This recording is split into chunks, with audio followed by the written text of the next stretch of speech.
Hello guys, this is your friend. We are back with a new fanfic. Which is what if Naruto was banished after bringing Sasuke back, and became the desire of Yugito and Samui Part 2. And if you enjoy this fanfic, then please press the like button and subscribe to my channel for more fanfic like this. And no, start a new fanfic. Danzo flipped backwards as he narrowly dodged a Chidori from Sasuke. Danzo didn't find Sasuke a threat, but he was also on the defensive since he hadn't been able to free his arm yet. You think you can just kill me? Danzo asked. You are planning on killing someone I consider precious to me. I will kill you for that, Sasuke growled as he charged a second Chidori in his free hand. Double Chidori. Danzo flipped back and pulled his arm out of his sleeve, breaking off several metal wraps showing his arm. An arm with 8 Sharingan eyes. Sasuke's eyes widened when he saw that. You stole the eyes of my family, Sasuke said as he looked at the red eyes. That I did. Some good came from that night, Danzo said as he unwrapped his face showing a 9th Sharingan.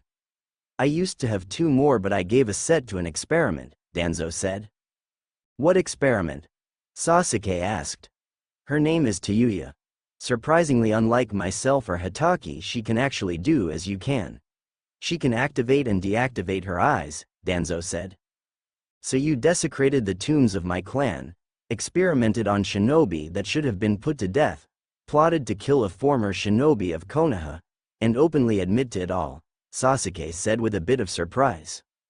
Yes, everything I have ever done is for the betterment of this village, Danzo said as he readied to activate his first Sharingan. Good, that means I can say this. Danzo Shimura, by the power given to me by the Hokage, Tsunade Senju, I, Sasuke Uchiha, head of the Konohagakure military police, hereby place you under arrest for conspiracy to commit murder on an allied shinobi, desecration of the Uchiha clan's mausoleum and the dead within, and withholding information from your Hokage, Sasuke said, making Danzo's eyes widen. There is no such thing at the Konoha military police anymore, Danzo spat. There wasn't until last night. By the command of the Hokage, I was allowed to reinstate the KMP and hire on shinobi I believe to be worth of the status, Sasuke explained.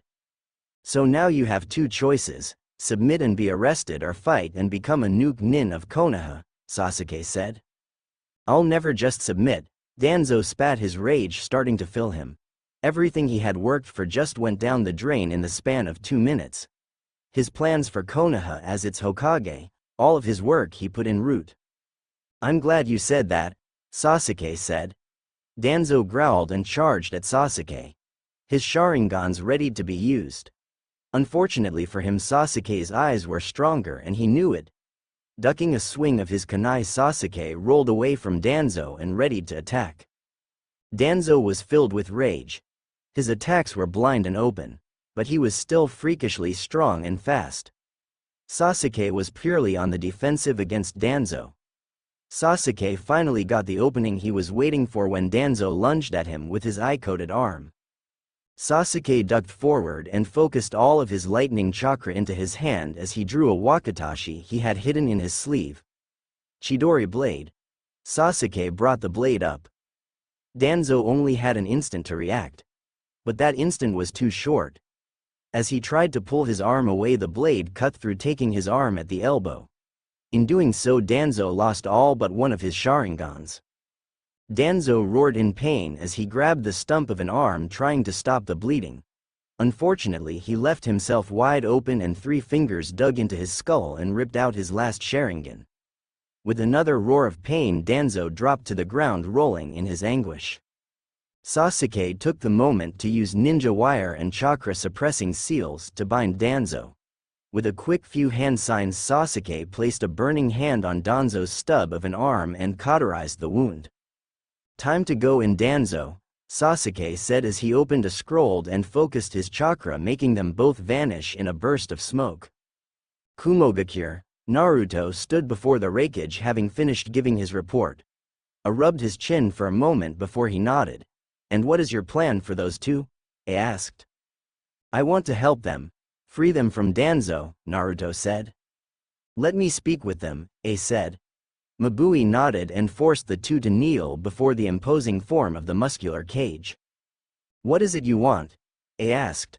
"I want freedom, to pick my battle, to be able to fight when I wanted, not because someone's forcing me to do so," Kitamaru said. "And you, little girl?" I asked.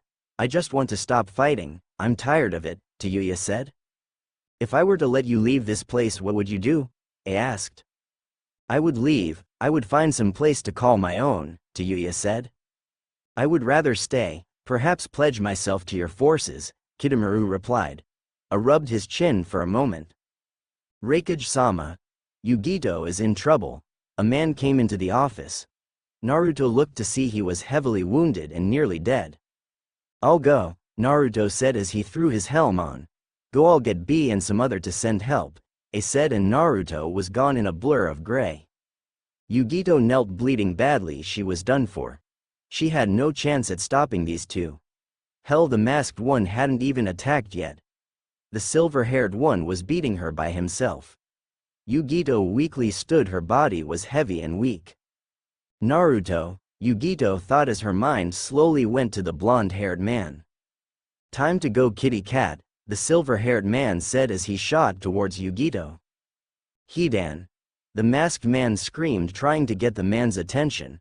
Before Hidan could react, he found his head off his shoulders, and before Yugito stood a golden armored man. Red eyes locked on them and a naginata in his hand. "You hurt my Yugito-chan." The man's voice was thunderous and filled with rage. "You're Yugito?" the head of Hidan asked. "How can you still talk?" Yugito asked in shock. "Easy Jashin made me immortal," Hidan laughed. The golden man simply picked up his head while his eyes stayed locked on the masked man. With a toss, Hidan's head ended up in Yugito's arms. "Take his head away, he's no threat," Naruto said as he glared at the masked man.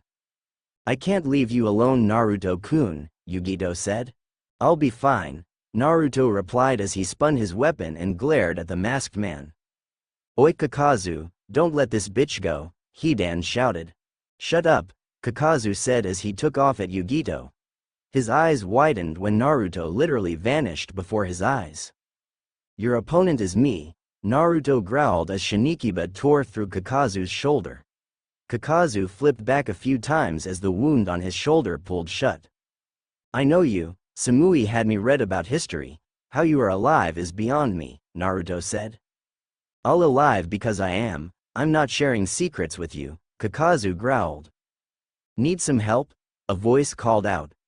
Naruto shot back as a ball of fire and a stream of water shot at him. "I should have known my hunters would show up," Naruto said as Itachi and Kisame appeared behind Kakazu. "Where's Hidan?" Itachi asked. "Two took his head away with her," Kakazu replied. "Great, 3-on-1, Naruto said as he knelt ready for what came next. "Kaiten. Zukaku," Kakazu spoke as fire erupted from his mouth. "Kato. Gokaku no Jutsu," Itachi joined in, letting loose a massive fireball. Both watched as a figure appeared where Naruto was and took the hit.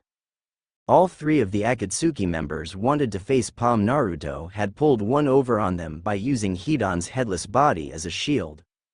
"Itachi Uchiha," Naruto spoke. "Going to kill me for my brother?"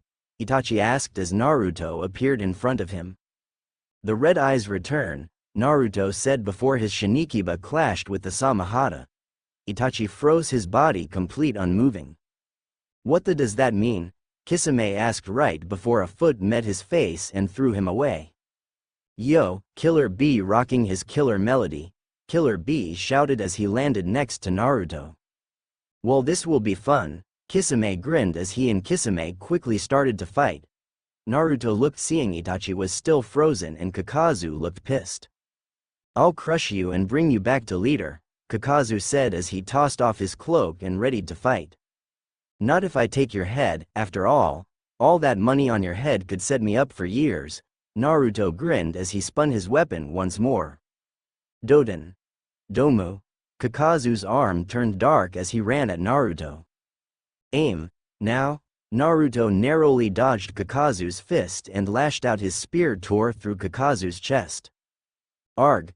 Kakazu jumped back as he felt a heart get cut in two. That was my lightning heart. Naruto took the brief pause and attacked. The still darkened arm of Kakazu rose up to block the cut. As the blade started to cut through, Kakazu quickly parried the swing. "You don't seem as tough as you let yourself on to be," Naruto said as he slid to a stop. "In the words of my former teammate, I'll kill you," Kakazu shouted as he charged forward. "Naruto Uzumaki," Itachi's voice spoke. "Straight from the Gadami Hokage Tsunade Senju," Naruto said as he flipped back. Itachi paused again. But before he could speak, "The truth is out in Konoha. It won't be long before this leader finds out," Naruto added. "Then it is done?" Itachi asked, watching Naruto dodge another swing from Kakazu. "The council, the civilians, the Hokage, the shinobi, even Sasuke," Naruto said as he rolled away and tossed a scroll to Itachi. Itachi took the scroll and opened it to read the contents. "Itachi, are you going to help?" Kakazu asked. "Yes." Itachi burned the scroll. "My apologize, Kakazu." Itachi shot forward a kunai in his hand. Naruto's red eyes widened as he narrowly dodged Itachi's swing. "Amaterasu," Itachi spoke. His body quickly turned and the black flames ignited on their target. Kakazu's back. The three remaining masks all burst and were destroyed. "No!" Kakazu screamed as he was brought down to one heart.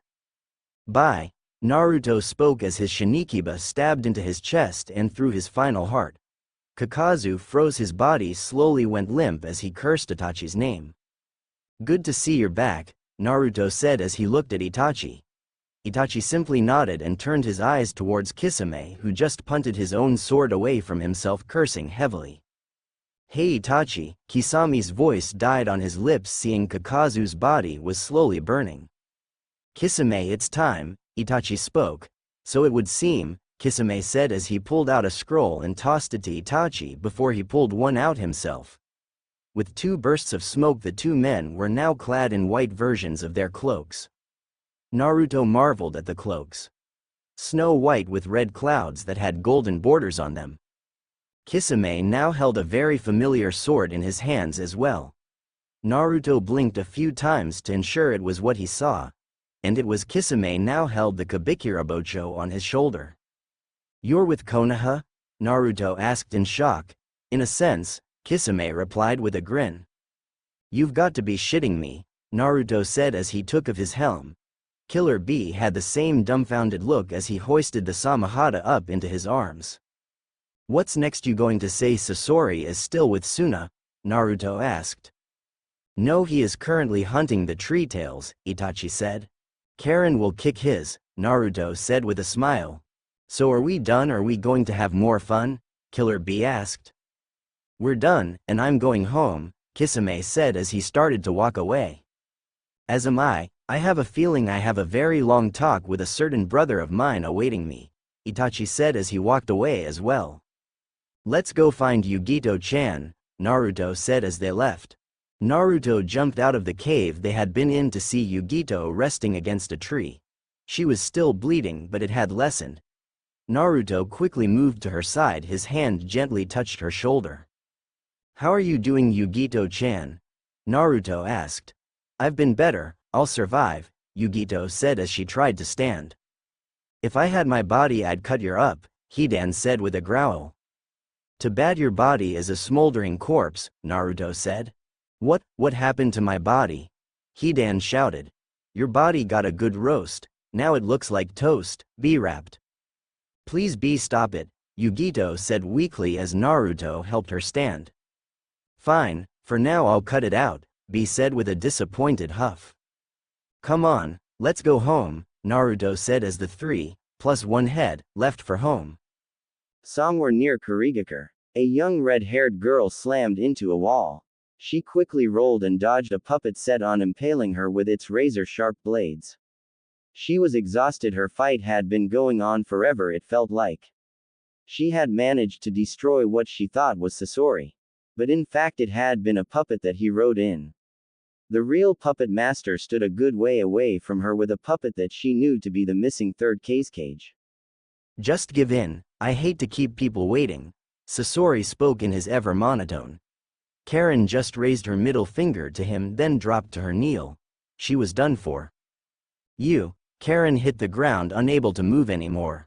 Time to go. Sasori's puppet moved to pick her up. Yoten. Yokai no jutsu. A voice echoed out. No, Sasori roared as his prized puppet was coated in lava and reduced to nothing. You think I'll just let you take Karen? Mei said as she panted lightly. She had ran as fast as she could to get to Karen.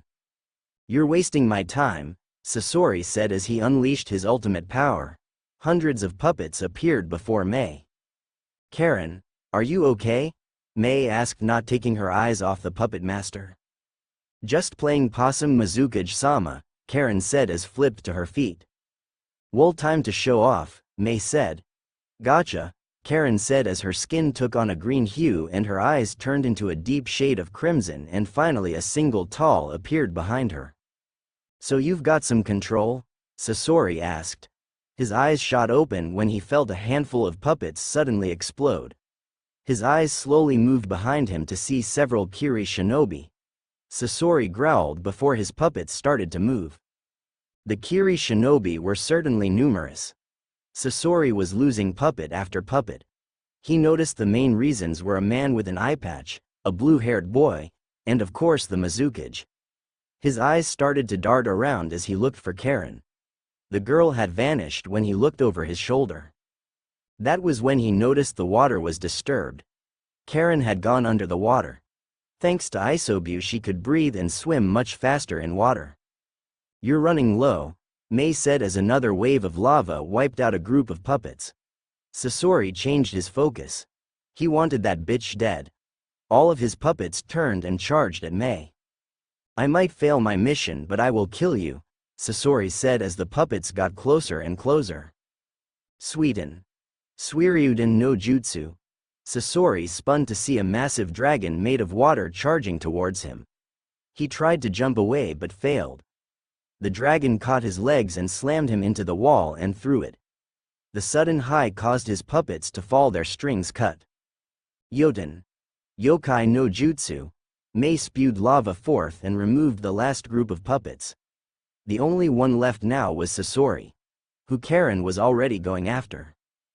Get back here, Karen roared as she landed right in front of Sasori as he pieced himself back together. Said puppet master simply glared at Karen. He was low on chakra, put of puppets, and in the middle of enemy territory. Why? He growled. Why didn't my poisons work on you? My bloodline allows me to heal myself from cuts, burns, and apparently poisons, Karen said. So that's why you bit yourself, Sasori said. Yes, now it's time you die, Karen said as a large tail smashed into him, crushing him into the ground. Strike after strike she smashed the puppet's body. She stopped once his body was in pieces. But she could still sense chakra from him. Ah, so that's what you are, Karen said as she picked up a black cylinder with veins coming out of it. With a low growl she crushed the heart and felt the last bit of chakra vanish. Karen, a voice called out. I'm fine, Mizukage-sama, Karen replied. Is he dead? Mei asked as she landed next to the redhead. Karen simply nodded and dropped the crushed heart onto the group. Dead as my clan, Karen replied. That was in bad taste, Mei said as she placed a hand on her shoulder. And I've told you. It's Mei, she added. You're the Mizukage, I shouldn't be calling you by your name, Karen said. And you've chosen to be the most important person in my life, Mei said as she gently kissed Karen's cheek. Karen flushed red and moved into the woman's arms. Mei smiled as she wrapped her arms around Karen. Let's go home, Kari-chan, Mei smiled and the two left for home. Kumo, roughly a week had passed and Naruto sat in his home looking over the reports for what could possibly be his own genin team. Akatsuki had virtually vanished off the face of the earth. The immortal duel and been vanquished, Kisame and Itachi defected. Sasori and Deidara were killed trying to bring down their targets. And from what he had heard, Jiraiya had gotten a bead on the leader and was taking a small contingency of shinobi to assault him in a megacure. If the leader was slain, would the organization fall? Would the surviving Jinchuriki be allowed to live in peace? Naruto rubbed his chin for a moment before he stood and grabbed the reports and left to see the wreckage. He had made his decision. Wreckage, Naruto knelt before the massive man. It took a moment to see that Naruto held the reports for the students in his arm. So you've decided? I asked. Yes, it would be an honor to become a Jonin sensei, Naruto said as a small smile came to his face. Then you start in 3 weeks. Each sensei is given a chance to test their genin to see if they are truly worth of the shinobi life. So ready a test and I'll summon you when the day before they graduate to look over your idea, I explained. Of course A-san, Naruto said as he stood and handed the folders to Mabui. You are excused, A said and Naruto vanished in his red mist. Naruto stood his back against a wall as a woman glared at him. Naruto wasn't sure what he had done wrong but he really didn't think he deserved this. Well, the woman asked. I don't know, it kinda just happened, Naruto said. It just happened? You just happened to call me your Yugito, Yugito growled. Naruto tried to think fast, he wasn't sure what he should do. Sure, he liked Yugito a lot, they had a lot in common. But he also felt something for Samui. Okay, I'll admit it, I like you, Naruto said with a red face. Yugito went quiet in a heartbeat. She wasn't sure what to do now. Then the memory of him and Samui flirting when they trained came to mind. And what about Samui? Yugito asked. I don't know what to tell you. I like you both, that's why I haven't done anything, Naruto said. You hear that? Yugito said. Yes, I did. Now Naruto knew he was in deep shit. Samui turned the corner and looked at Naruto, who might as well have been sweating kunai. You like us both but you won't make a move? Samui asked. It wouldn't be right, I have feelings for both of you, but I don't want to hurt either of you, Naruto said. So you're going to remain all alone? Yugito asked. Yes, it wouldn't be right to date one of you when I have feelings for the other, Naruto said. Why not date us both? Yugito asked. Both Naruto and Samui gaped at that. What did you just suggest? Samui asked, now glaring at Yugito. Well, I'm not afraid to share, as long as I get him too, Yugito said. I am so lost, Naruto said. Samui grabbed Yugito and pulled her away. Stay, she glared at Naruto, who nodded furiously. The girl went around the corner where Naruto couldn't hear them. He figured Samui was going to argue with Yugito. Are you freaking serious here? Samui asked in slight shock. What is wrong with sharing? He likes us both. We like him, Yugito said. Yeah, except he wins. He gets 2 girls and we have to share, Samui growled. Yugito smiled lightly then shrugged. I'd rather share than not have any. 50% of something is better than 100% of nothing, Yugito said slyly. I want to hurt you sometimes, you know that, right? Samui said coldly. So are you in or what? Yugito said. I don't know, I've never been much of a sharer. What's mine is mine usually, Samui said as she crossed her arms. Yugito smiled and put her arm around Samui's shoulders before she started to whisper in her ear. Oh God, no way. I'd never, Samui said, pushing Yugito away. Oh come on, it'd be just a little experimentation, and we'd have him there too, Yugito smiled. Samui's face went beet red. Hear that? Fine, I'll try, just none of that, Samui said, still flushed red. Spoil sport, Yugito said as the two moved back to where Naruto still stood frozen. He obviously obeyed as he hadn't moved an inch. Well, we've decided, you have to date us both, Yugito said. What, you and me, dating, okay, Naruto said dumbly. He didn't really know what to say. He apparently just got 2 girlfriends. Well, I'll see you in a few weeks, I have a mission to go on, Samui said as she turned away. And I'm going to shopping, come one shadow clone boy. You get to carry the bags, Yugito laughed as she pulled Naruto behind her. Jiraiya stood in a megacure under the torrent of water that always seemed to fall. He slowly made his way into a tower where he believed the leader of the Akatsuki was holed up. He moved through the halls ready for anything. Or so he thought. No way, Jiraiya spoke as he stepped into a room and found Konan looking at him. It's been a long time, Jiraiya-sensei, Konan said as her amber eyes watched the man. Jiraiya gave a sigh and closed his eyes. So Nagato and Yahiko are with you as well? Jiraiya asked as the orange-haired man in question landed beside her. Jiraiya, you've come to die? Pain asked.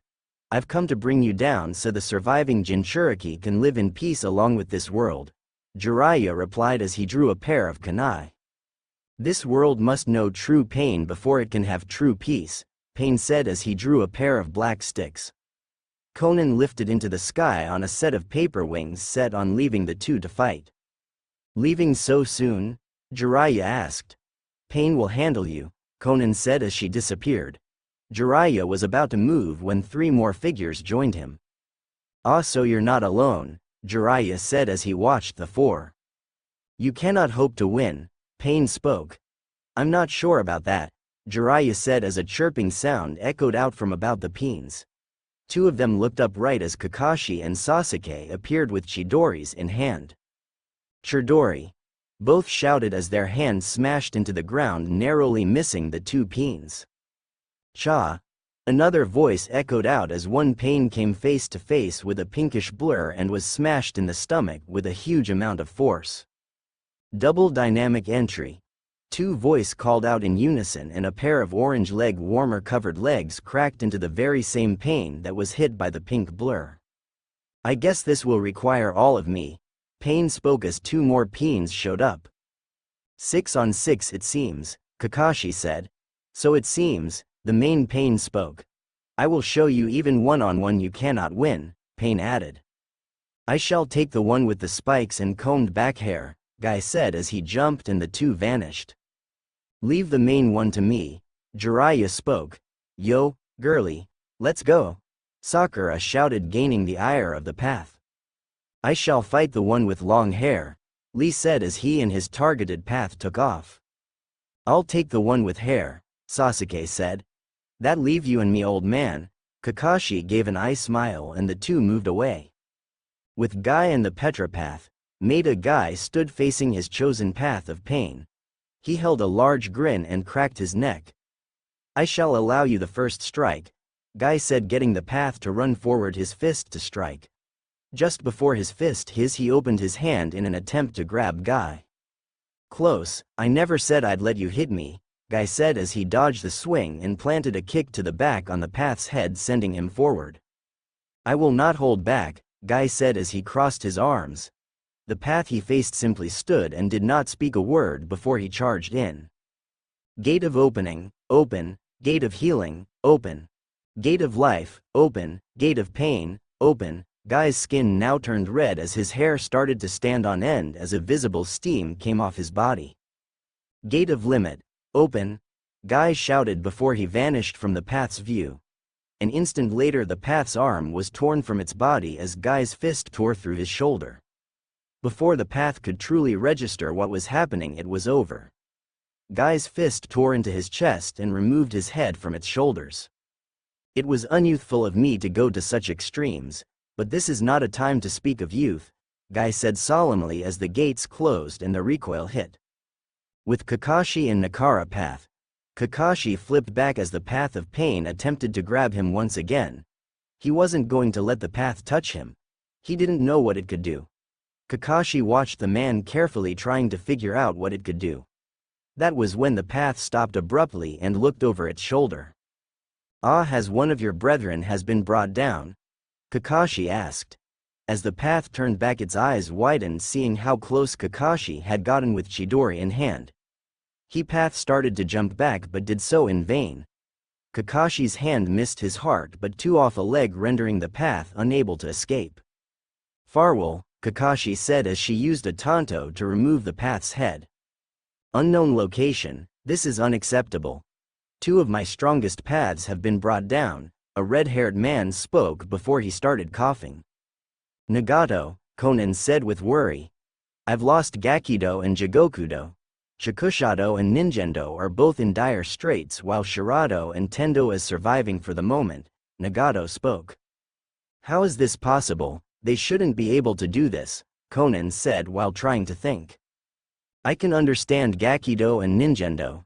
Their opponents are using the 8 gates, but Shakushado I can't. A single girl shouldn't be able to wield such monstrous strength, Nagato said with a growl. We need to leave, Conan spoke. We do, only Tendo stands, and Jiraiya-sensei has pulled out his trump card, and the others are converging on him, Nagato spoke. Well, isn't that just sad? The two froze hearing one of the last voices they wanted to hear. His deep voice chilled Conan's blood as the figure stepped into their sight. The near 6'4" form of Kisame Hoshigaki stood before them with Kabikirabocho on his shoulder. So you've come to kill me? Nagato asked. No, merely to keep you here. Jiraiya wishes to speak with you, Kisame grinned. So he knew all along? Nagato asked. Of course he did. That fool, Tobi, told me everything. He never expected Itachi to turn me. Kisame grinned as Conan readied to fight him. Stop, Conan, Nagato spoke, getting a confused look from the brunette. I understand, Conan said after a moment. She didn't stand a chance against Kisame, not here. Good girl, Kisame laughed as a second figure joined him. Nagato knew it was useless now. Itachi and Kisame alone would prove to be too difficult to fight. But both together would be damn near impossible. It's over, Nagato said. The paths? Conan asked. All destroyed. How could such young shinobi wield such power? Nagato asked. The new generations should always outshine the last, Itachi spoke. Within Kumo, it had been 3 weeks and there had been no sign of Akatsuki since the complete obliteration of Pain.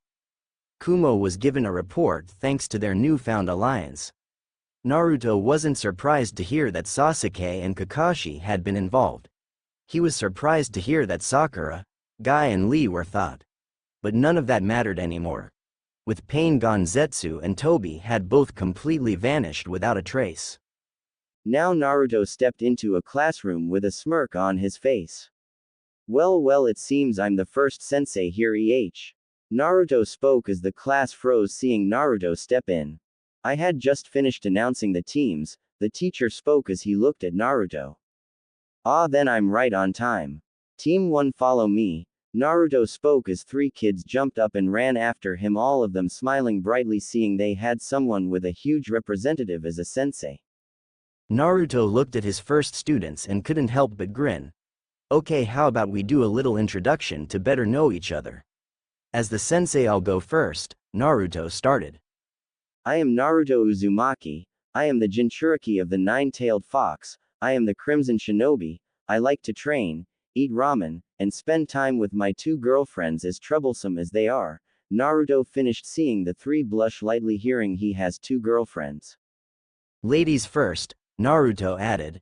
Oh, I'm Masami Nishoku. I love to train both mind and both. Ramen is my favorite food and I dream to become respectable kunoichi before I settle down and have a family. Naruto took the moment to inspect the girl as she talked. Like her profile said, she had hip-length blue hair tied into a pair of matching braids with a single bang left to hang in front of her face. She had deep amber eyes and a foxy smile that made him think of himself. She was clad in a black shirt with gold borders, a pair of knee-length dark blue shorts, knee-high black battle boots, fingerless gloves, and she wore her hitai around her waist, reminding him of Lee and Guy. Naruto looked to the next one as he started to speak. I'm Kensai Hikage. I like to pull pranks. As for other likes, well, that would be ninjutsu training, reading, and the ladies. Kensai smiled. Kensai's silver eyes seemed to shine as he said ladies. Naruto looked him over, seeing he was rather strangely dressed. He wore a pair of black dress pants rather than shinobi pants, a pair of black penny loafers, a silver dress shirt, and a black vest. He was dressed for a formal event rather than fighting. Finally, his hitai was resting around his neck, much like how Hinata wore hers. Oi, the only thing you read is those dirty books, Masami said, getting a wide-eyed look from Naruto. Hey, Icha isn't the only thing I read, Kensai growled. Naruto couldn't hold back a light chuckle at Icha.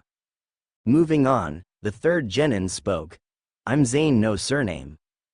I am clanless and an orphan. I like to read, anything, and sleeping.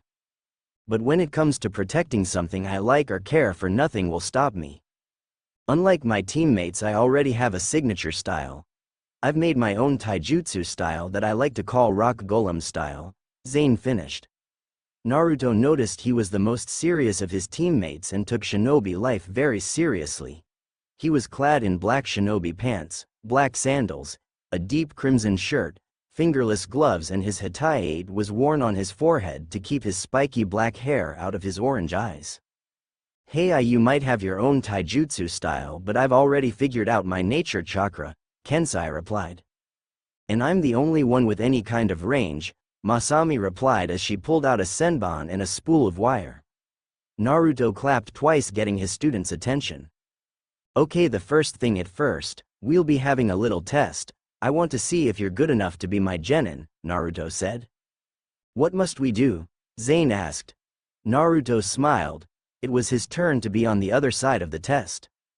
First, we will head to my personal training ground, Naruto said as he offered his hand to his possible genin team. They all grabbed his hand. A moment later, they were gone in a swirl of red mist. At Naruto's training ground, Naruto let his students regain themselves for a few moments. Sensei, was that red water blood? Zane asked. Quite cute of you, but no, it's a mixture I make in my free time. Water and red food coloring with a little bit of starch to thinking it looks like blood, it's for intimidation, Naruto explained. By the way, if you succeed my test, the Shunshin will be one of the first things I teach you, along with summoning and your nature release. The three all looked at him in complete shock. None of those three things were usually taught to genin, even Kumo genin. What's the test? Kensai asked. Naruto smiled and pulled out a set of bells. He really wanted to do a unique test, but he couldn't help but do this one. Knowing that Jiraiya, Kakashi, his father, and he had all done the same kind of test made it kind of like a tradition to him. You are to get these bells from me, Naruto said. But how there are only 2 bells, what happens to the genin that doesn't get one? Masami asked. That's the fun part. The loser goes back to the academy, while the 2 that pass will become my apprentices rather than simple genin, Naruto said as he pulled out a clock. You'll have until this goes off at noon to get the bells, Naruto added before he vanished. Like he expected, his genin instantly ran away from each other. He quickly made 2 shadow clones to watch what the genin did. Kensai flipped back and threw a pair of kunai at Naruto's clone only for it to easily dodge them and kicked Kensai's feet from under him. The boy's eyes widened when Naruto's foot hit his stomach and threw him back. Rolling to a stop a good 10 feet away, the young silver-haired boy jumped to his feet and threw down a pair of smoke bombs and ran away.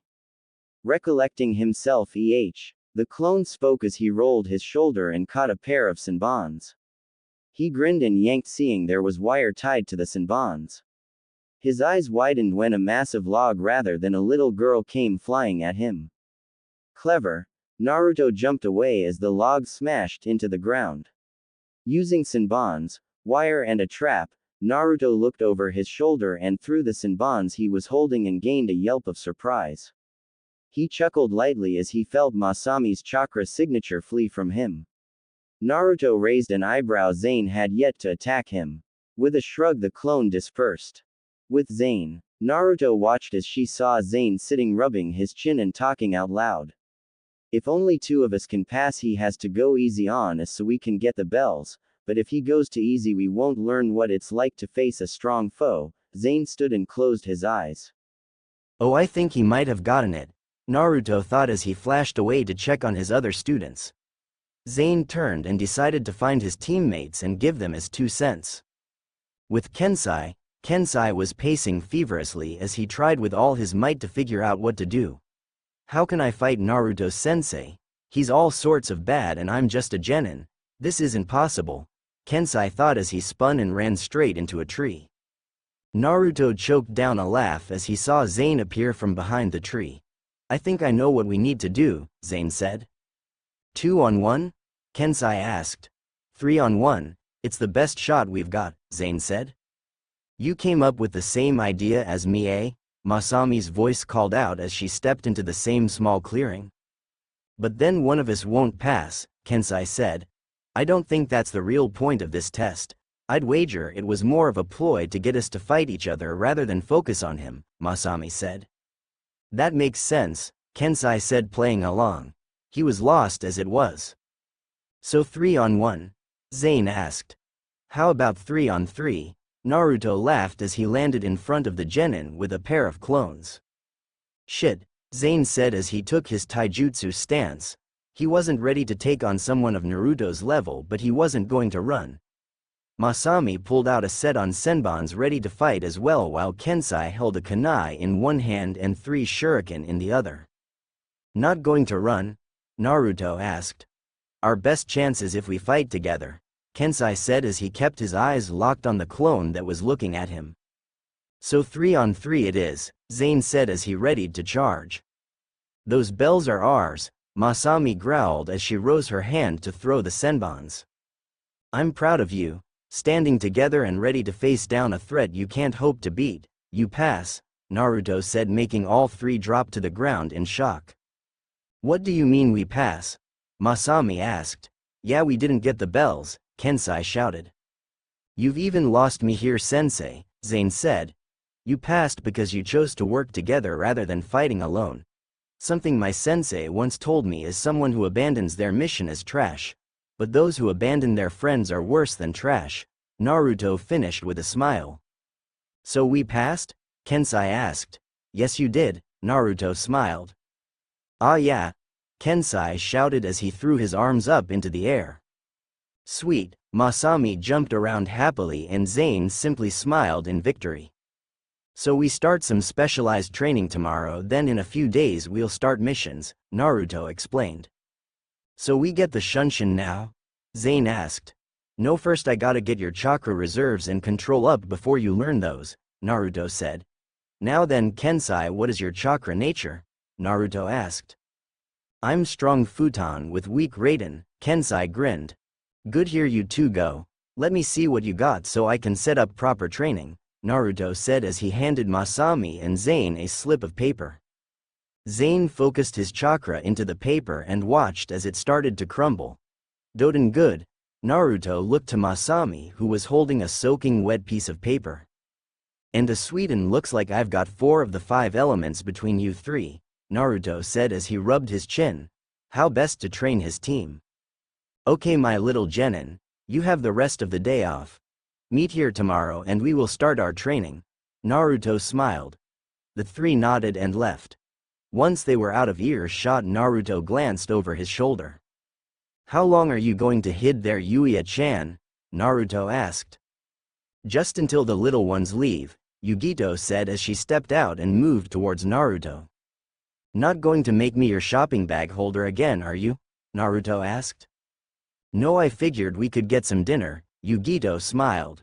I like the sound of that. Naruto put his arm over Yugita's shoulders and the 2 left. Do you want it to be just the 2 of us, or should I send a clone to get Samui? Naruto asked. Just us. Sounds more fun that way, Yugito smiled. As you wish, Naruto smiled as the 2 left his training ground and made their way towards the residential district where the restaurants resided. Naruto couldn't help but stare at Yugito. She was simply stunning in all forms. Her long blonde hair remained unrestrained tonight and fell beautifully over her shoulders. She was clad in a pair of blue jeans and a black shirt, simple yet perfect. She smiled as she looked at her food. She hadn't noticed Naruto looking at her yet. Have I told you lately that you are simply stunning? Naruto asked. Just about every day, and you make me blush every time. So stop it, Yugito grinned. But you just get all the cuter when you blush. It makes me want to eat you up, Naruto replied, making Yugito blush even more. You're such a perv, Yugito said, trying to hide her blush. I'm not the one with the platinum editions of Icha Icha, Naruto retorted, making Yugito's blush return twice over. How did you know I had those? Yugito growled before she dropped her head. She knew what he was going to say now. I didn't, you just told me. Naruto laughed right before an egg roll hit him square in the nose. Naruto simply smiled more and picked up the roll and ate it. Sometimes I hate you, Yugito said. No you don't, Naruto said as he stood and offered a hand to Yugito. What? Yugito asked until she heard music. Oh no, I don't dance. Come on, it will be fun, Naruto said as he took Yugito's hand into his and led her to the dance floor. The music was the perfect pace for the two to enjoy slow dance. Yugito rested her chin on Naruto's shoulder as they danced. She closed her eyes, simply enjoying being in his arms. I love you, she spoke softly. What? Naruto asked, missing what she said thanks to the loud music. Don't worry about it, Yugito said louder, getting Naruto to focus back to their dancing. She wanted him to hear her, but maybe it was too soon still.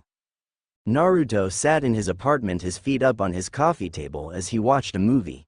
One arm rested behind his head while the other was draped over Samui's shoulder. He smiled lightly, seeing Samui curled up at his side, her head on his shoulder and a smile on her face. You're staring at me again, Samui said as her baby blue eyes looked up at him. I can't help it, I love the look of you in my arms, Naruto said with a smile. Samui flushed lightly, then turned her eyes back to the movie. You're such a dork, Samui said with a smile of her own. Yeah, but that's what you love about me, Naruto replied with a light chuckle.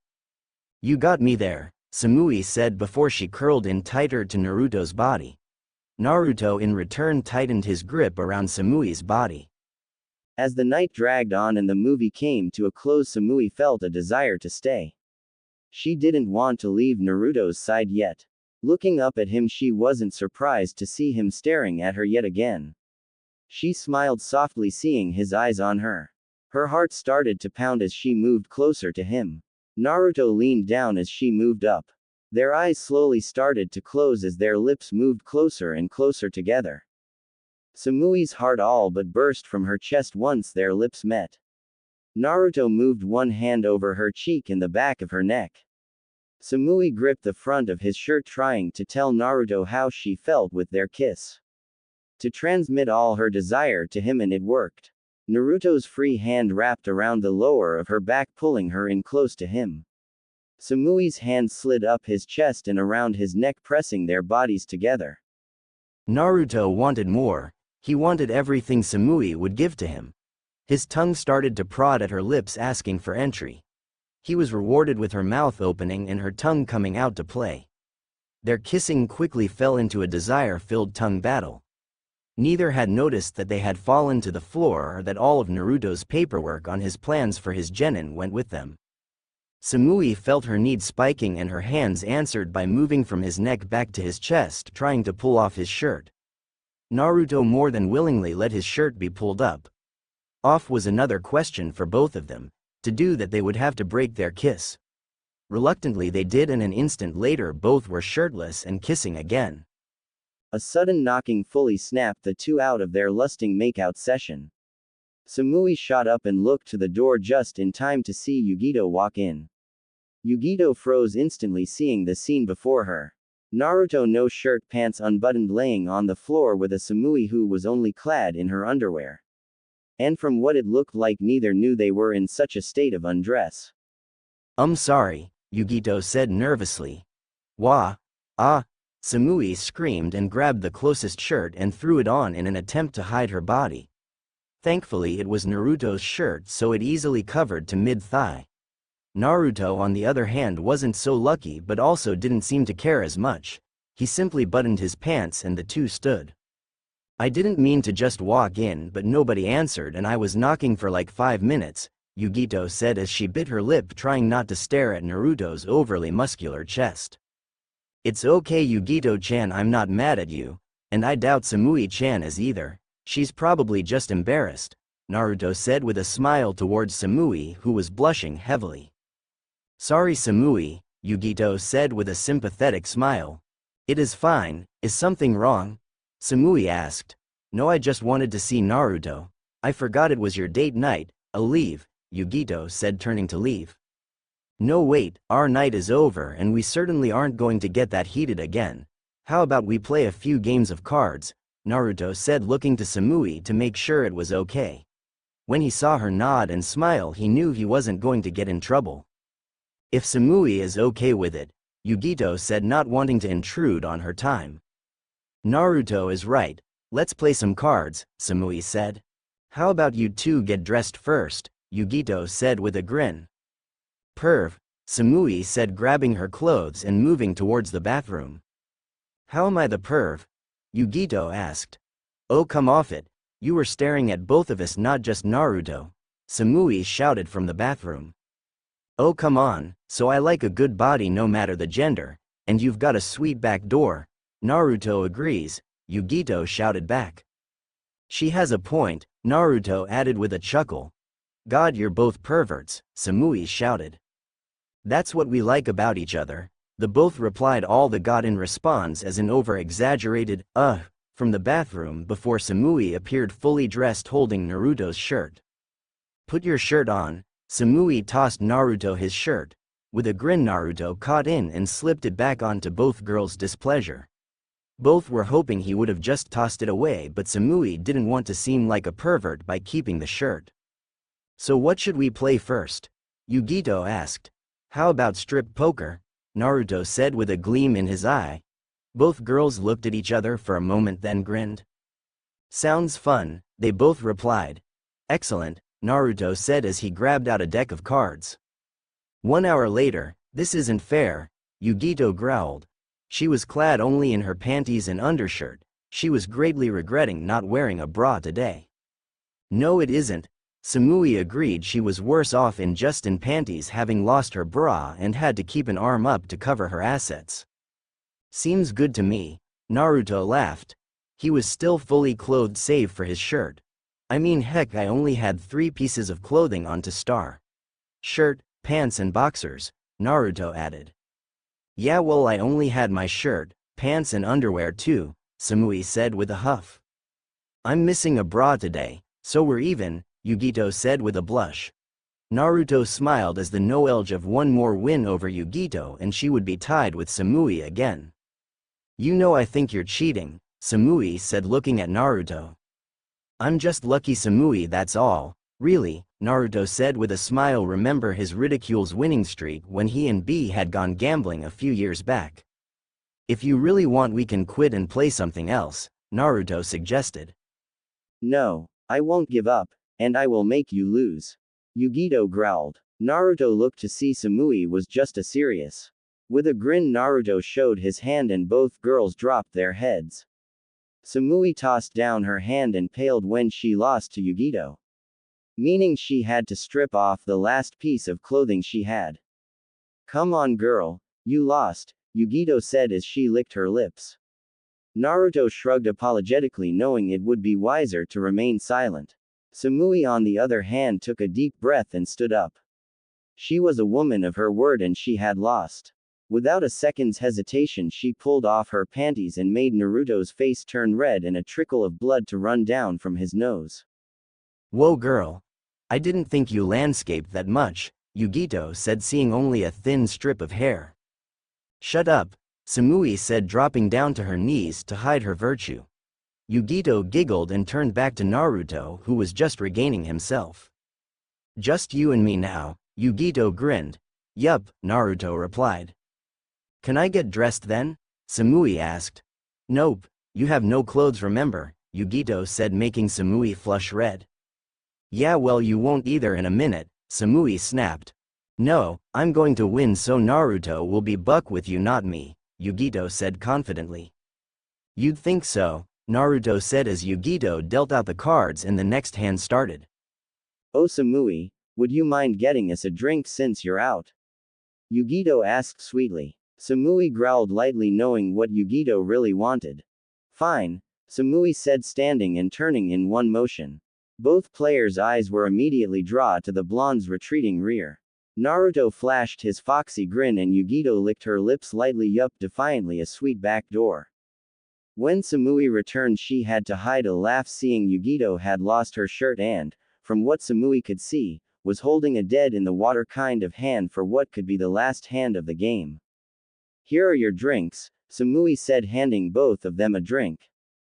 Thank you, Samui, Naruto said, taking the drink. Yugito took the drink and quickly downed it. Samui couldn't hide her laugh when the hand ended and Yugito had lost, so she was now right beside her on the great ship. Yugito did just as Samui had done. She stood and didn't hesitate a second to take off her panties. Naruto once again went red-faced and had a trail of blood while Samui actually gaped. "You laughed at me, you don't have any hair," Samui said. "Yup, I prefer the feeling of clean and clear landscape," Yugito joked. Naruto shook his head and rubbed his brow. "So can we get dressed now?" Samui asked. "I don't know, I think we should gang up and strip Naruto. He got to see our goods. We might as well be able to see his," Yugito said with a sly grin. "How about you just get dressed?" Naruto said, handing the girls their clothes. Samui quickly put her underwear back on while Yugito rolled her eyes. "Spoil sport," Yugito said before she dressed. Naruto couldn't remove the smile from his face if he wanted. He was doomed to be grinning like an idiot for the next few hours. Samui rolled her eyes and finished dressing before turning her attention back to Naruto. "I'm going to guess you liked what you saw?" Samui asked. "How'd I put this? Yeah, how could I not?" Naruto said before he dropped down onto his couch. Yugito took his left side, nestling herself into his arms. Samui flushed red for a moment, then moved in and took his right side. "So what should we do now?" Naruto asked. "I'm kinda beat, I think I'll rest my eyes," Yugito said, resting her head against his shoulder. "If you'd like," Naruto said. He turned to ask Samui the same but saw she had drifted off as well. Morning came and Yugito opened her eyes slowly as the scent of food drifted into her nose. Groggily she slowly sat up. She could see Naruto in the kitchen, but Samui was nowhere to be seen. "Where's Samui?" Yugito asked. "Taking a shower, you can take one when she..." Naruto turned to see Yugito had vanished. "And I used to think Jiraiya was a pervert." "What the hell?" Samui's voice screamed out from the bathroom. "I thought I'd save some water and join you," Yugito's voice replied. "God, you're worse than Naruto." Samui groaned. Naruto paused for a moment when he didn't hear anything and nobody came out of the bathroom. His face slowly turned red as he thought about the two actually showering together.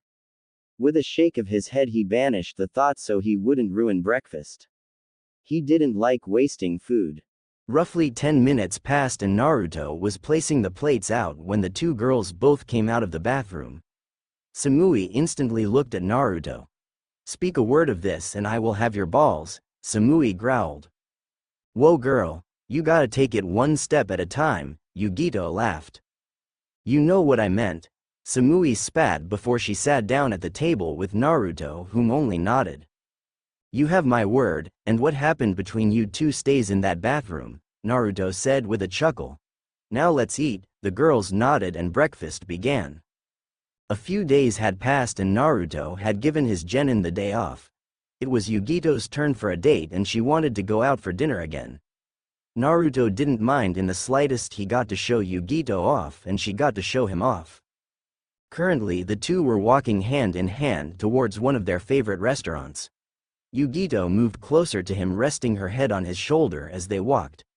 She smiled softly as she felt Naruto kiss the top of her head. Once inside the restaurant and their meal served, Yugito kept looking to Naruto. She wanted to tell him how she felt but couldn't think of the right time to do it. She was head over heels for him but was simply too embarrassed to tell him. "You look like you want to say something," Naruto said, putting his chopsticks down. "I do, I just don't know how," Yugito said. Her eyes snapped up when she felt Naruto's hand cover hers.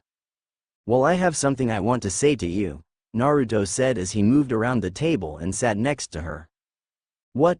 Yugito asked. "Yugito, I think I love you," Naruto said, making the woman's eyes widen and her mouth went dry. "You do?" she nearly squeaked. She had no control over her voice at the moment. She could only stare at Naruto in shock. Her mind snapped back after a moment. "What about Samui?" Yugito asked. Flashback.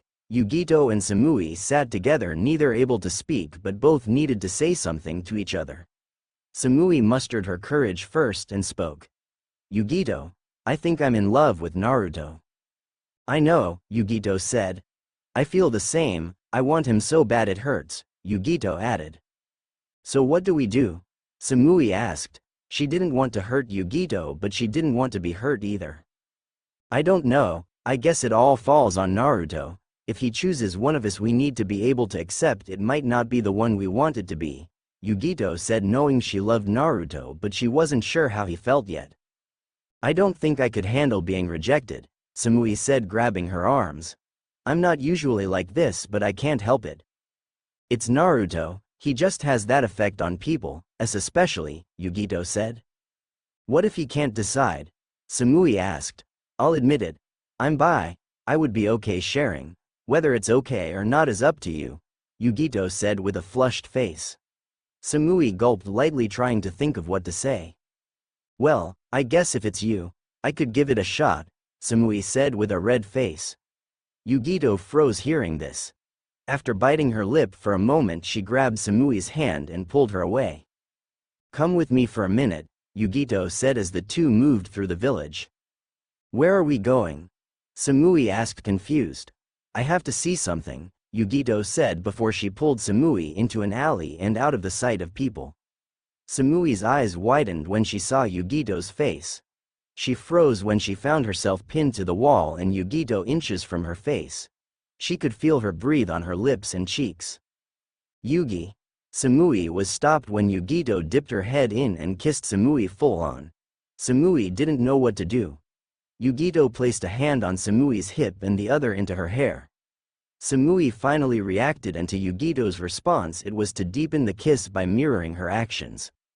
One hand moved to her hip with the other ran over her neck and into her hair. The two broke away out of breath and red-faced. Did you feel that? Yugito asked. It was like I was kissing Naruto, Samui said. It was all she could compare it to. It felt the same. The way her body reacted was the same when she kissed Naruto. That's what I was thinking, you do the same to me, Yugito said. So what now? Samui asked. I don't know, Yugito said. Flashback end, Samui. Well, I love her too. That's why I had to tell you, because we can't do this. I can't choose between you two and I don't want to hurt either of you, Naruto said solemnly. Have you told Samui? Yugito asked. No, I was going to tell her during our date tomorrow, Naruto said as he pulled back.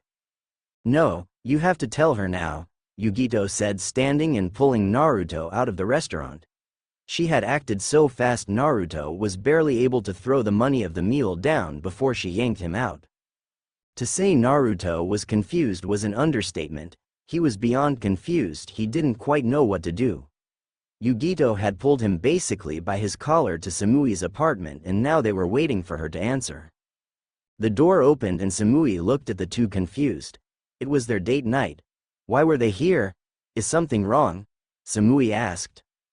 Can we come in? Naruto has to tell you something, Yugito said before she pushed Naruto inside, not letting Samui actually answer. What's wrong? Samui asked. Well, it's that.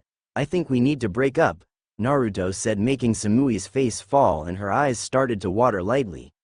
I can't choose between you two and I don't want to hurt you, Naruto said, unable to look at Samui. Samui's eyes dried instantly and she looked to Yugito, who smiled and winked at her. Samui knew what Yugito was doing. And Yugito grinned when she saw a smile slide over Samui's face. Well, that's unacceptable, Samui said, placing her hands on her hips. Unacceptable? Naruto asked.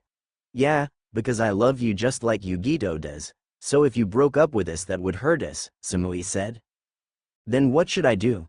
Naruto asked, looking at both women for the answer. Easy, Yugito said. Kiss us, Samui said. Naruto's eyes widened and he looked to them both, seeing they were both smiling. Naruto grabbed Yugito first since it was their date night after all and pressed her body against himself and their lips a moment later. Yugito's arms wrapped around his neck and their tongues started to dance together. Naruto's hand moved down, grabbing her, making her moan into their kiss.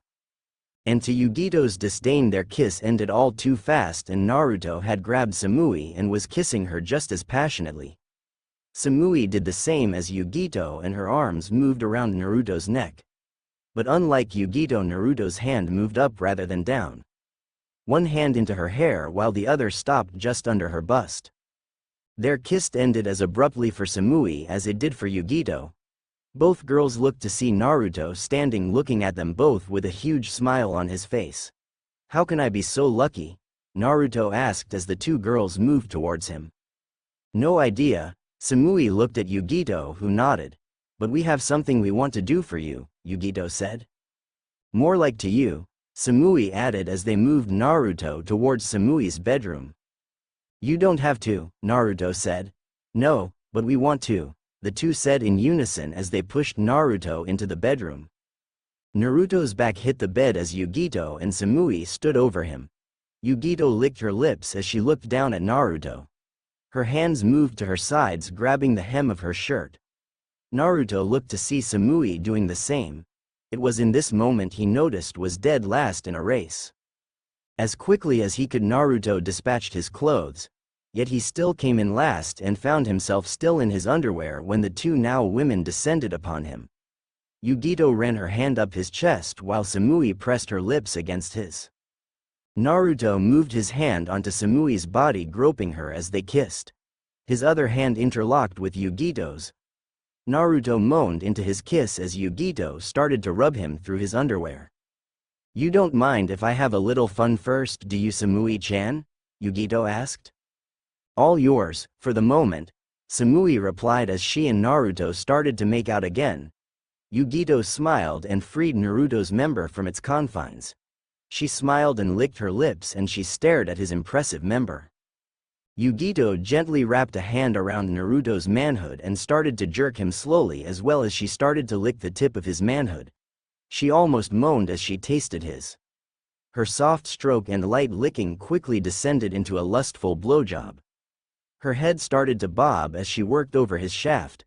She liked the taste of his rod and wanted more, a lot more. Samui and Naruto's make out and in full force as their tongues battled for supremacy of the other's mouth. Naruto's hand found Samui's and proceeded to give her a good squeeze. Moaning into their kiss, Samui ran a hand around his chest. Her fingers danced through his light chest hair. Naruto growled lustfully as he felt Yugito's tongue working the underside of his manhood. Samui pulled back, looking down at Naruto before she licked her lips. "Damn, you are a good kisser." Naruto only grinned in response and pulled her down into another kiss. Yugito gave a moan onto Naruto's as she started to rub herself as she continued to bob her head. Naruto groaned as he felt himself nearing his first release. "Yugito-chan," Naruto tried to warn her, but she either didn't hear him or didn't care because she simply just kept sucking until he burst into her mouth. Naruto groaned lustfully as he emptied his load into Yugito's mouth.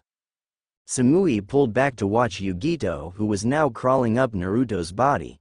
Once she reached them, she grabbed Samui and pulled her into a searing kiss. Samui's eyes shot wide, feeling Yugito's tongue pry open her mouth. Her eyes widened more when she found out why she was kissing her. Samui's eyes rolled back slightly as their tongues started to play together as Yugito shared her bounty from Naruto's seed. She wasn't expecting his cum to taste so good. But it did. The two pulled back for a moment, both panting, heaving from their kissing. "I so told you that you were bi," Yugito laughed. "Okay, you win. I'll pay up later. Now I want that in me," Samui said as she eyed Naruto's still hard member.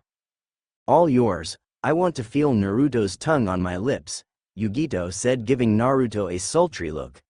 With a foxy smile, Naruto beckoned Yugito to him. Yugito licked her lips as she crawled over Naruto. Naruto groaned as he felt Samui rubbing herself against him. Their eyes met as she slowly took his.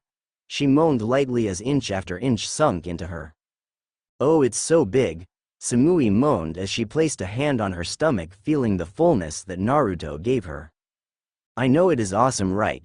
Yugito laughed before she moved over Naruto, her legs on either side of his face. Yugito gave a gasp, feeling Naruto's tongue run over her womanhood. Both girls took only a moment to look at each other before they locked lips once again. Samui's hips started to bounce as she began to ride Naruto. Yugito, on the other hand, trembled as Naruto continued to tease her. Naruto moved his hands to Yugito's hips, holding her still as he plunged his tongue into her folds. Yugito moaned into her kiss with Samui. The girls continued to kiss as they rode Naruto. "Yugito, it's so good," Samui moaned as her hands rested on Naruto's chest while her hips started to bounce faster. She was quickly finding herself lost in her lust. This feeling of fullness was simply too good. Samui slowed down. "I can't," Naruto said with a groan. He could feel his limit approaching much faster than he'd like to admit. Samui simply ignored him and continued to bounce. "Naruto, don't stop," Yugito complained, getting Naruto to refocus on the fact that Yugito's womanhood was still right above his mouth. Yugito interlocked her fingers with Samui's as the two kissed again. Both girls moaned deeply as they reached their climax together on top of Naruto. Yugito dropped forward slightly, placing her hands on Naruto's chest to steady herself. Samui, on the other hand, rolled off to Naruto's side, panting heavily. "That was wonderful," Samui said. "Done already?" Yugito asked while she moved to ride Naruto herself. "I'm not like you, Jinchuriki. I can't go like crazy. I have to rest for a moment," Samui said, starting to watch Yugito bounce on Naruto. "My turn." Naruto grinned before he flipped his lover and pinned her under him. "Oh, taking charge are we?" Yugito asked with a sly smile. "You'll love it," Naruto said as he started to pump into Yugito. Samui bit her lip lightly, seeing how hard Yugito was taking it and that she was just begging for more. "Harder," Yugito cried out as she groped Naruto's. With a grunt, Naruto obeyed and continued to slam into Yugito. A surprised moan echoed out from Yugito as she felt a pair of lips and a tongue on her. "Not fair, Samui," Yugito moaned as the blonde continued to assault her while Naruto her with everything he had. Not to be outdone, Yugito's hand found its way to Samui's womanhood. Samui moaned, feeling Yugito push two fingers into her. Naruto grinned, watching the two girls toy with each other.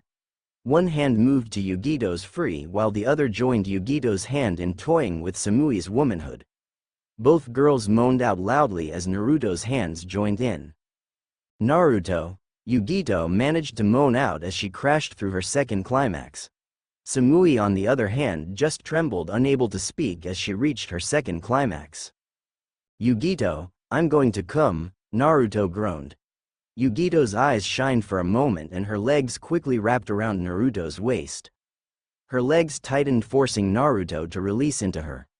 Naruto groaned as he emptied himself into Yugito.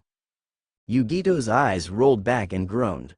Her hand moved to Naruto's and intertwined. Naruto leaned in, giving a kiss to both girls. Samui had passed out moments before due to the overload of pleasure. "I love you," Yugito said as she looked up at Naruto. "I know, I heard you say it a few weeks ago," Naruto said with a smile. Yugito's eyes widened and her mouth dropped open a bit. "You knew all this time?" Yugito asked. "Yes, I couldn't reply because I was so torn between you and Samui," Naruto said with a downcasted look. He looked up as he felt Yugito's hand on his cheek. "Do you love me?" Yugito asked. Tilting his head into her hand, Naruto gave a contented sigh. "Yes, very much so," Naruto replied. "Then we are all good," Yugito said as she pulled Naruto down so he was in between her and Samui. Naruto smiled as Yugito curled up on his right and Samui was on his left. Resting his head back, he let the sweet embrace of sleep claim him. Her back slammed against the wall as his lips assaulted hers. Her hands tore off his shirt as his lips left hers and started to trail over her chin, neck and back to her lips. His hands drifted down to her, groping her roughly as she bit his lip and pulled back, gaining a groan from him. "Harder," she spoke as his hands tore at the fabric of her tight black shorts. The telltale rip of the shorts giving into his aggressive groping rang out through the otherwise silent room. Not to be outdone, her hands found his belt and rather effortlessly ripped it from his waist. Moving one hand to his pants, he freed his throbbing manhood. "Me," she commanded, and he more than happily obeyed. With a deep feral groan, the two became one. "Babe, you are tight," he groaned as his hips started to pump. Her lover raked her hands over his back as she felt him starting to slam into her more and more. "Kisame. Me?" she commanded again. The blue-skinned man grinned devilishly and removed her from the wall and quickly found their way to the nearest table. "I will your brains out, Sakura," Kisame growled as he slammed his pink-haired lover down onto the table and brought his thrusts to a new level. Kisame slammed into her folds, making her back arch and her moans to echo out. "Pound me," Sakura commanded. Part of her couldn't believe she loved it as rough as she did. But the ecstasy Kisame could fill her with was more than she could stand. The roughness left bruises on the both, but that only stood to make it all the hotter. "I love hearing you beg for my you little," Kisame growled as he felt one of her legs hook around his waist while the other rested against his chest. "Ah, yes, don't stop," Sakura all but screamed out as she felt that euphoric bliss building with each rough and crazy thrust of her blue-skinned lover. "Say it. Tell me what you want," Kisame said as he leaned in, making her legs stretch to an almost uncomfortable degree. But once again that just served to make Sakura want more. "Me into a coma," Sakura screamed out. Kisame grinned and moved her leg to his hip so he could fully lean down and bring his teeth to her shoulder. As his razor-sharp fangs found her shoulder, Sakura let loose her loudest pleasure-filled scream yet. Her nails tore into the flesh of Kisame's back, making him moan into her shoulder as he bit her. "You're such a kinky little aren't you?" Kisame laughed as he pulled back to pick up his pace once more. "Only for your Kisa-kun," Sakura said, lusting smile. "Now me harder and faster," she commanded to an all-too-willing Kisame. He grinned again, showing blood on his teeth from when he bit into her shoulder. "As you command, my little whore," Kisame laughed as he grabbed her hips and began for her with all his might. Suffice to say, Sakura reached her orgasmic high many times over as he slammed into her again and again. "Here it comes," Kisame growled as he felt himself nearing his limit, at least for this load. "Yes. Fill me up," Sakura commanded, and just like all her other commands, Kisame was all too happy to obey her and released his seed deep into her. Freeing himself from her somewhat abused, Kisame looked down at the bliss-filled Sakura, who was covered in a layer of sweat and blood. Kisame leaned in, licking the bit on her shoulder. Seeing her like this just made him want more. "I want more," Kisame said, making Sakura smile.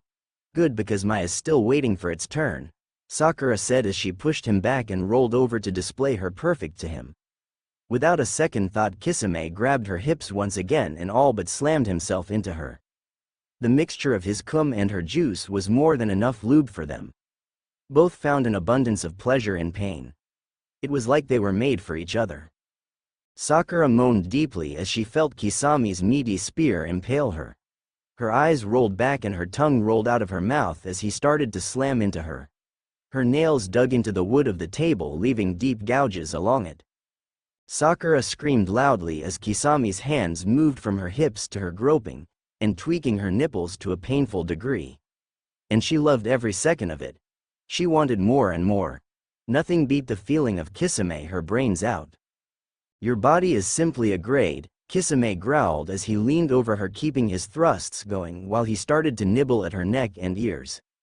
Sakura was in heaven. The mixture of his punishing thickness and the tenderness of his nibbling was driving her crazy. "Kisame!" Sakura screamed as she reached another orgasm. She griped the edge of the desk so hard that the wood gave and shattered, causing the two to drop to the ground. Without missing a beat, Sakura landed on all fours and Kisame didn't stop her. They had gone through more than one table in their time together, and they always got stronger wood to replace the old, but the outcome was always the same. A destroyed table and as blissful Sakura. Kisame gave another growl, letting Sakura know he was getting close once more. "No, I want your cum in my, me pregnant," Sakura commanded. The notion of pregnancy drove Kisame over the edge with lust. The thought of her bearing him a child, willingly at that, was the biggest turn-on for him. "Yes," Kisame roared as he removed himself from her rear and quickly buried himself in her once more. His thrusts quickly built up again, and with a euphoric roar, Kisame emptied himself into her, wanting again. The two stared at each other as they slowly came down from the highs. Kisame smiled as he panted heavily. I love you, Sakura said as she licked her lips. And I you, Kisame replied as he lifted Sakura up and the two moved toward their bedroom. Before they left the room, they took the moment to look at the damage. How bad was it this time? 3 chairs, the table, 4 cabinets, the couch, the kitchen island, their coffee table and 2 lamps. Not as bad as last time. With a smirk from both of them, they knew next time would probably force them to find a new apartment to live in. Water ran down their bodies as their lips meshed together. Fingers entangled themselves into each other's hair as their kiss deepened. A light yelp echoed out as one found the cool tile of the shower wall. Mei-chan, that's cold, a red-haired girl moaned lightly as her lover pinned her to the wall, having only stopped the kiss so they could breathe. You love it, Karen-chan, Mei replied before the two started to kiss again. Now keep yourself against the wall or I won't finish what I start, Mei added as she started to kiss her way down Karen's body. She paid special attention to her neck and shoulders. For some reason Mei just loved Karen's neck, so slender and willing herself to continue down her lover's body rather than just remain kissing her neck. Mei ran her tongue in between Karen's impressive bust, following a trail of water as she did. Karen trembled from the fire burning within and the still cold tiles on her back. Her lover's tongue slowly moving around her chest wasn't helping the fire. Mei-chan. Don't stop, Karen moaned, her eyes fluttering as she tried to keep her cool. She was failing miserably. Mei was just too much of a turn-on for the young redhead. Mei smiled as her tongue ran circles around the girls. Her hands had decided to venture down and behind, finding Karen's firm and prefect. You love this, don't you? Mei asked as she started to drift down once more. Karen moaned loudly as she nodded, unable to speak at the moment. Come on, say it, you know I love to hear you praise me, Mei said as she reached Karen's folds. Yes. Oh Kami, yes, I love this. Please Mei-chan, don't stop, Karen cried out in ecstasy. Mei smiled and moved in, her tongue running over Karen's entrance, making the girl moan out again. Karen's eyes rolled back as she trembled from Mei's tongue. Sweet as always, Mei said with a grin before she flicked her tongue over Karen's. Karen gasped loudly as her lover continued to toy with her. Mei moved a hand up Karen's body, finding her one of her. Karen moaned out as she felt Mei's tongue push into her core. Mei kept her eyes on Karen's face as she continued her licking. She loved to see the faces Karen would make each time her tongue or fingers would find the right spots. Speaking of fingers, Mei ran her free hand up Karen's leg, aiming for her wanting womanhood. Mei-chan. Karen cried out as 2 of Mei's fingers slid into and quickly started to scissor in her. Mei smiled as she saw her lover's face trapped in the throes of passion. The ecstasy written across her visage was simply priceless. I love seeing your face when I do this, Mei said before she flicked her tongue over Karen's once again. Mei. Karen cried out as she hit her first climax. Karen started sliding down the wall as she came down from her high. Mei smiled and moved up to catch her. You always lose all the strength in your legs when I do that, Mei said with a smile as she turned off the water. What can I say? You are damn good at it, Karen replied as they shared another kiss. How about we dry off and finish this in our bed, Mei suggested. Sounds like a plan to me, Karen replied as Mei took a towel and started to dry off Karen. The aforementioned redhead groaned lightly as she felt Mei's towel-covered hands run over her body. It only took a few moments to dry off, but Mei was enjoying her fondling and continued. Mei-chan, stop teasing, Karen whimpered. Mei nodded and the two changed places. And where Mei took her time, Karen got her dried off as fast as possible before ushering her out of the bathroom. Their bodies collapsed onto the bed with Mei over Karen. Her freakishly long auburn hair cascaded down her back and off her sides. It was Karen's second favorite feature of Mei. The first was her oh-so lips. Mei ran a hand up Karen's side, feeling her soft skin. A shiver ran up Karen's back and goosebumps formed under Mei's hand. Mei smiled and leaned down and pressing their lips together once more. Their tongues started to wrestle playfully as their kiss deepened. Karen moved her hands up and around Mei's neck, pulling her body closer. Mei's hands decided to be more perverted and moved down between Karen's legs. Karen moaned into their kiss and Mei slid 2 fingers into her. Karen's back arched and her hips rolled, trying to get Mei's fingers deeper. "You want more?" Mei asked. "Yes," Mei begged, released her arms from Mei's neck. Mei smiled and moved to their bedside. Opening a drawer, she gave another smile. "Which one tonight?" Mei asked. "The red one," Karen said as her legs rubbed together. Mei nodded and pulled out a sleek red strap-on dildo roughly 9 inches long and an inch thick. Strapping it on, Mei gave the falsehood a few strokes before activating a seal that would give her the pleasure that a man would feel. Man Fuinjustu could do anything, it seemed. Moving towards her red-haired lover, Mei saw she had quickly opened her legs. Mei smiled and shook her head. Moving between her lover's legs, she rubbed the red falsehood over Karen's entrance a few times. Her reward was a shiver of anticipation for both of them before she started to push in. Karen's head flew back and a loud long moan echoed out of her as Mei sunk their favorite falsehood into her. Mei groaned as the seal transferred the pleasure to her. Placing her hands on either side of Karen's side, Mei began to roll her hips. Karen moaned again as she felt the falsehood moving in and out of her. Mei leaned down, placing light kisses along her lover's neck as she picked up her pace, knowing exactly how Karen liked it. "I love hearing your moans, Carrie-chan," Mei said as she continued to kiss at her neck. Karen's only response was to moan deeply again. Her hands returned to Mei's body, running down her sides to find her luscious. Mei gave a pleased moan as she felt Karen's hands kneading her. "More," Karen moaned as she slapped her hand over Mei's.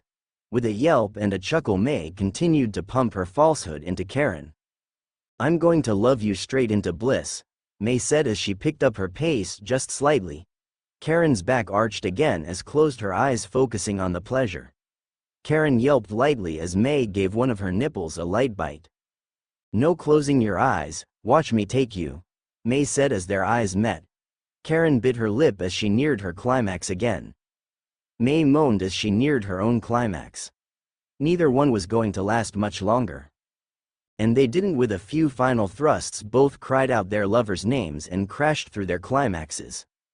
Mei rolled off to Karen's side, panting heavily. Karen curled up at her side with a happy smile on her face. Smiling herself, Mei pulled their cover over them and drifted off to sleep. Not even bothering to remove the toy, it would just be used again in the morning.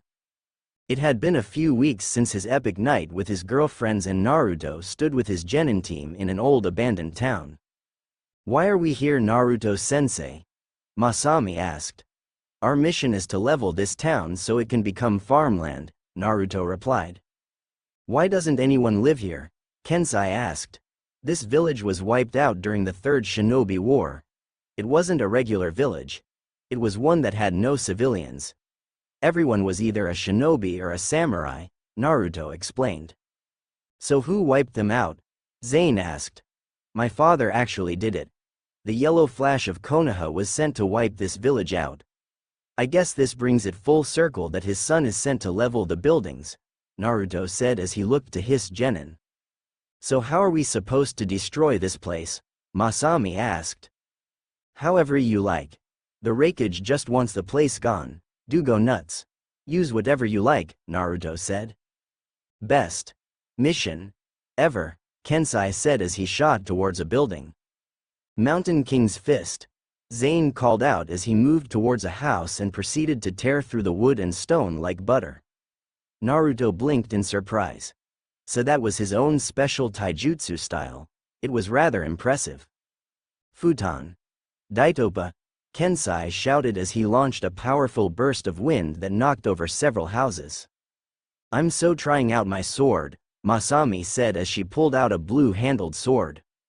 Naruto smiled as he sat back and watched his genin destroy the town. He was proud of them. Maybe he would enter then in the Chunin exams. Had been 3 months since Team Uzumaki had taken on C-rank missions, and Naruto truly believed they were ready for the Chunin exams. He had trained them in water walking, tree climbing, nature affinities, shunshin, and so much more. Now it was time to see if they were ready. Naruto sat looking at his genin. Kensai was clad in his usual more formal dress. How he was able to fight so well in them Naruto still didn't fully understand, but oh well, to each their own. Masami had changed slightly. She had replaced her shorts with pants of the same color, and that was it. Zane, like Kensai, hadn't changed. So what's our mission today, sensei? Kensai asked. None, it's time I give you 3 these, Naruto said, handing each a slip of paper. They each paused as they read over the paper. You're putting us in the Chunin exam? Kensai asked, and Naruto simply nodded. I'm in, Masami said with a happy smile. As am I, Zane said. Kensai, on the other, had sat thinking it over. Naruto was just about to speak when he signed it and handed it back to Naruto. Let's kick it, Kensai said with a smile. Good, then we start training, Naruto said as he stood. Sat behind his desk reading over his reports for who would be going to the Chunin exams this year. It looked like about only 10 teams this year. He then saw why.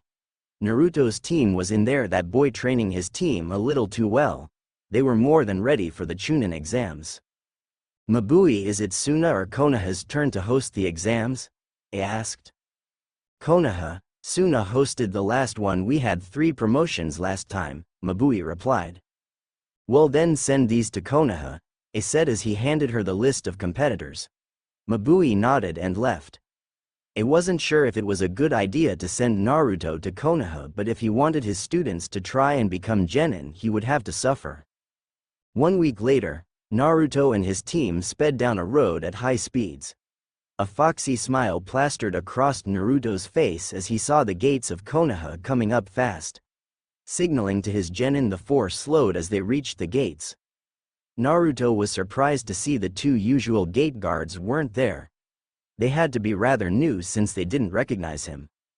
Sensei, can we get some food? Masami asked.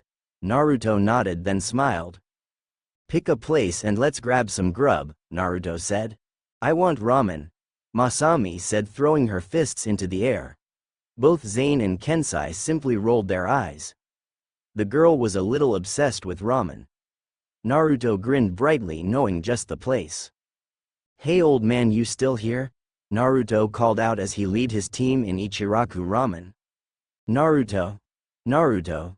Good Kami, look at how you've grown, Tucci said as he watched the 3 kids sit down next to Naruto. Naruto. A voice called out, getting another smile from Naruto. Ayame ne-san, Naruto said as a woman appeared from the back and quickly hugged Naruto. I've missed you so much, Naruto. Ayame was almost in tears with how happy she was to see Naruto. Naruto returned the hug, and after a few moments the 2 parted and Ayame quickly smacked him. Can't you visit once in a while? Not really, I have a team to lead, Naruto said, pointing to his genin. You're a teacher? I'm so sorry, you 3, Ayame said, making the genin burst out in laughter. Oh, that hurt more than the slap, Naruto said in mock pain. Okay, that's enough. What will it be? Tucci asked. Veggie lovers ramen please, Kensai said after a quick scan of the menu. Shrimp ramen with extra shrimp, Zane said. Ooh, what's the Naruto special? Masami asked. That's our all-you-can-eat ramen special. We changed up each bowl and keep it coming till you can't eat anymore. I'll have that, both Masami and Naruto said with smiles. You sure she's your student and not your daughter? Tucci laughed. Naruto just grinned and shook his head. Once they had eaten their fill, the 4 headed towards the Hokage's tower to get their assigned residence. Naruto seemed to be happy that most people didn't recognize him. Reaching the Hokage's tower, Naruto noticed Tsunade was standing out front talking to several people. Tsunade stopped mid-sentence, seeing Naruto walking up with 3 kids in front of him. Quickly dismissing the group, she turned her attention to Naruto.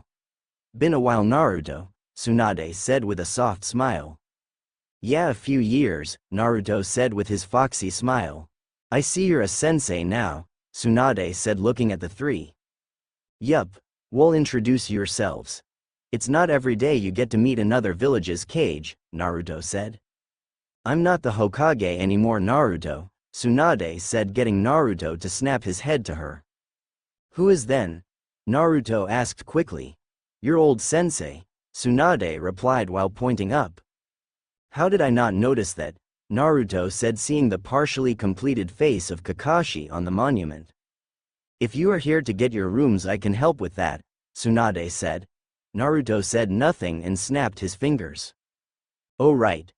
A pleasure to meet you. I am Masami Nishoku, Masami said with a bright smile and a bow. Kensai Hikage at your service, former Hokage-sama, Kensai said with a bow as well. And I am Zane. It is an honor to meet someone of your stature, Senju-sama, Zane said politely. These are so not your students, Tsunade said with a blank look. You're as bad as a Yamane-san, Naruto said with a grin. Naruto? Naruto turned to see his former teammate, Sasuke Uchiha, coming out of the Hokage's tower. He was now clad in basic Jonin attire, but he had added the Uchiha fan over his heart. Been a long time, Sasuke, Naruto said as he took a paper from Tsunade. Yeah, a while, Sasuke replied. I'll catch you later. I gotta get my team to their assigned residence, Naruto said as the four left. Was that really Naruto? He seemed so much more mature, Sasuke said as he looked at Tsunade. I know if it wasn't for the whisker marks I would have sworn it was someone else, Tsunade said. A few days had passed and Naruto's genin were in the exams. Now he just needed to decide what he wanted to do. He had plenty of time to kill. He had visited Ayame and Tuchi every single day thus far. A smile came to his face as he heard a knock at his door. Come in, Naruto said, knowing who it was. It rocked being a censor. The door opened and in walked his old team. Kakashi-sensei, Sasuke Uchiha and Sakura Haruno, and that last person made Naruto's eyes shoot wide open and his jaw dropped. Sakura was very pregnant. Sakura, you're... Naruto didn't even know what to say at this point. Yeah, I'm going to be a mom, Sakura said as she rubbed her baby bump. Naruto placed a hand over his mouth trying to figure out what he should say. Oh well, congratulations of course, Naruto said standing. Thank you Naruto, Sakura said with a soft smile. So how've you two been? Naruto asked. The usual, Kakashi replied with an eye smile. Just about the same, Sasuke replied. What about you Naruto? Sakura asked. Well, I'm actually in the same boat as you Sakura, Naruto said, causing his old team to go quiet. I'm sorry, what? Sakura asked. Oh, I'm going to be a dad. My girlfriends are pregnant, Naruto said. Girlfriends? Kakashi asked. Yeah, Samui and Yugito, Naruto replied with a smile. To be honest, he was worried about Yugito's pregnancy since she was a Jinchuriki like himself. Wow Naruto, just wow, Sakura said with a shake of her head. What can I say? Naruto said with a foxy smile. How about we just move to a different topic? Sasuke asked. Sure, you guys have teams in this year? Naruto asked. I'm not a sensei, more like a tutor, Sasuke said. I have a new team, yes, Kakashi answered. No team, Sakura said. Naruto nodded, then looked at Sakura again. So Naruto said with a pause. Kisame, Sakura said, causing Naruto's jaw to hit the floor. That was literally the last person he thought it would have been. Well, so lunch? Naruto said, unable to think of anything. Sounds good, the group said. At Akamichi Buffet. Naruto, Sasuke, Kakashi, and Sakura sat at a booth eating and talking. They had a lot to catch up on. Mainly the fact that Naruto was going to be a father of 5. Samui was pregnant with triples while Yugito was having twins. So have you thought of names? Sakura asked. Well, Yugito wants to use Kushina, my mom's name, since she really likes the sound of it, while Samui likes Jin, Rika, and Yun. I'm still a little ify with the names, but we'll figure it out, Naruto explained. So is that why they are home, because they are pregnant? Sakura asked. No, they both took less stressful jobs until they are put on maternity leave. So they are actually working instead of going on missions. But they'll be here for the 3rd exam, Naruto explained. Well, I can't wait to meet them, Sakura said. Speaking of meeting, Naruto said. Yes, Kisame lives here, but he's on a mission at the moment. He should be back in a few days, Sakura said. Naruto nodded and flipped some of the meat he was cooking. So Sasuke, anyone special in your life? Naruto asked. Yeah, her name is Sarah. She is civilian and works in the Hokage's tower, Sasuke answered. Cool, I hope I can meet her before I have to leave. Also, Sensei, can you be away for this long? Naruto asked. Tsunade's covering for me. I asked her to so I could catch up with my old team, Kakashi said. Cool, Naruto said. So Naruto, what's your team like? Sakura asked. Well, Masami is a firecracker of a girl, Kensai is like a mini Jiraiya, and Zane is a mix of Shikamaru and me, Naruto said, getting a sweat drop from his old team. That sounded like a team doomed to fail. Sensei. We passed. A voice screamed out. Naruto quickly jumped out of the booth and faced his team. Well done. When does the next part of the exam start? Naruto asked. 3 hours at Training Ground 44, Masami replied with a bright foxy smile. The old Team 7 all wondered the same thing. Sure she isn't Naruto's. Zane, what's up? Naruto asked, seeing Zane was a little more quiet than normal. The proctor for the next exam was really hot. I think she broke Zane, Kensai laughed. No self-respecting woman should dress like that. Zane finally spoke. Ah, Anko, Naruto said with a chuckle. The genin looked up at their sensei as he laughed. You know her? Masami asked. Yeah, she was the proctor for my exam too, Naruto replied. What was your exam? Zane asked. A survival test which I know you'll excel in, Naruto said as his genin smiled. Sensei, do you really have that much faith in us? Kensai asked. Without a doubt, I know all three of you are already Chunin level, Naruto said. I wouldn't have put you forward if I didn't have complete faith in you, Naruto said. Thanks, Sensei, the three spoke together. Now get out of here and rest for a while, Naruto said with his bright smile. The genin all smiled and took off. Wow, I really didn't think he had it in him, but Naruto's a heck of a sensei, Sakura said, getting agreeing nods from the others.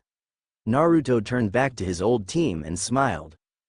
I hate to say it, but I should go and make sure my genin are all set, Naruto said. The rest of the old Team 7 simply nodded and let him leave. The second exam, Naruto walked alongside his genin as they moved towards the Forest of Death. Last time everyone was led there by Anko. This year the senseis had to bring their genin to the forest themselves. Naruto smiled as he looked back at his genin. They seemed hyped and ready for anything. And truth be told, he knew they'd decimate this test as long as someone like Orochimaru didn't attack like in his. Sensei, how much further is it? Masami asked. Just ahead, you can already see the tower from here, Naruto said as the genin looked and saw a large tower in the distance. A long time no see, a voice spoke as someone suddenly landed on Naruto. Naruto grinned and managed to stay on his feet. It has been a long time. How have you been, Anko-san? Naruto asked as he looked at the purple-haired woman that was currently on his back. I've been good, but from what I hear you've been busy, Anko laughed as Naruto rolled his eyes. Of course, word of his future children would spread like fire. You could say that being a sensei takes up a good amount of time, but it's worth it to see these kids excel, Naruto said, teasing Anko. Oh, that's not even close to what I meant, and you know it, Mr. Father of Five, Anko said with a coy smile. Of course that's what you want to talk about, Naruto said as the five now started to walk again. Hell yeah, I want to talk about that, Anko said. So were you guys trying, or was it a surprise? Anko asked. Surprise, one heck of a surprise, Naruto replied. Anko simply laughed again. Well, I got an exam to lead, so later, Anko said as she vanished in a swirl of mist. Naruto looked back to his genin and motioned for them to follow him. They needed to get to the second exam. Naruto had to hold back a laugh as his genin stared in awe of the Forest of Death. They seemed to be both shocked and excited for their exam. They were going to show off a lot in there. Here it is, have fun, my little genin, Naruto said with a smile. We won't let you down, Sensei. Kensai and Masami shouted together. I'm sure you won't, Naruto replied as his genin ran off towards where the rest of the possible Chunin were waiting.